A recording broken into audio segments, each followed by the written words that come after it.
75వ గణతంత్ర దినోత్సవ వేడుకలు ఎట్లా జరుగుతుంది? చాలా బ్రహ్మాండంగా జరుపుకుంటున్నాము. ఈరోజు ఈ పండుగ వాతావరణం చూస్తుంటే అన్ని పండుగలు దీని తర్వాతనే అని అనిపిస్తుంది మాకు. చాలా బ్రహ్మాండమైన మీరు చూస్తున్నారు, పిల్లలు పెద్దలు అందరూ ఎంత ఉత్సాహంగా ముందుకు వచ్చి ఎట్లయితే జరుపుకుంటున్నారో దీన్ని చూసుకుంటే మనము ఇంకా ముందు ముందు చాలా ఎదగాల్సింది ఉంది. ఈరోజు ఇక్కడ రాష్ట్ర ముఖ్యమంత్రి గారు ఏదైతే ఒక ప్రణాళికబద్ధంగా ముందుకు పోతున్నారు. ఈరోజు చాలా మంచి రోజు, పవిత్రమైన రోజు.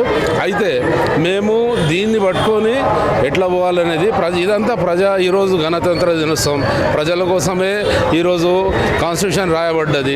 అట్లనే ప్రజల కోసం ఎట్లా ముందు పోవాలి, ఎట్లా సేవ చేయాలి అనేది ఒక కార్యక్రమం మీద పట్టుకొని ఈరోజు నుంచి గత 2 నెలలు కూడా మేము ఎట్లయితే వస్తున్నామో ముందు చాలా మంచిగా వెళ్తామని మేము కోరుకుంటున్నాం. కాంగ్రెస్ పార్టీ అధికారంలోకి వచ్చిన తర్వాత ఇది మొదటి గణతంత్ర దినోత్సవం ఎట్లా జరుపుకుంటున్నా ఎట్లా అనిపిస్తుంది?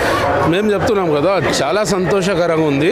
ప్రజాసేవలో ఉండాలి అనే ఒక తపన పొద్దున్న నుంచి సాయంత్రం వరకు ఎట్లయితే ఆఫీసర్లు పనిచేస్తున్నారు, ఎట్లయితే మేమందరము ప్రజలు కూడా ముందుకు వచ్చి చాలా ఇక్కడ కూడా నేను వస్తే చాలామంది ఆడవాళ్ళు పెద్ద మనుషులు వాళ్ళందరూ వచ్చి ఎట్లా చేయాలి, ఏం చేయాలి, మాకు వైట్ రేషన్ కార్డులు కానీ ఇదంటే మేము ఇప్పుడు ఏదైతే గ్యారంటీలు ఉన్నాయో దాంట్లో 100% వాళ్ళకు బెనిఫిట్ అయినట్టు వాళ్ళకు దానంతా ఎట్లయితే వాళ్ళ వరకు చేరాలో చూసుకుంటా ముందుకు పోతున్నాం మేము.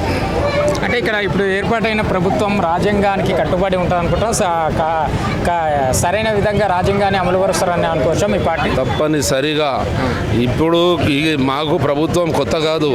మేము అందరికీ తెలుసు మేము ఎన్నిసార్లు ఎంత చేసినాం అనేది. తప్పనిసరిగా ముందుకు పోతాము. తప్పనిసరిగా రాజ్యాంగబద్ధంగా మేము ముందుకు పోయి దీన్ని ప్రజల కోసం ప్రజా అంకితమైన ప్రభుత్వం కాబట్టి ప్రజల కోసం పనిచేస్తాము.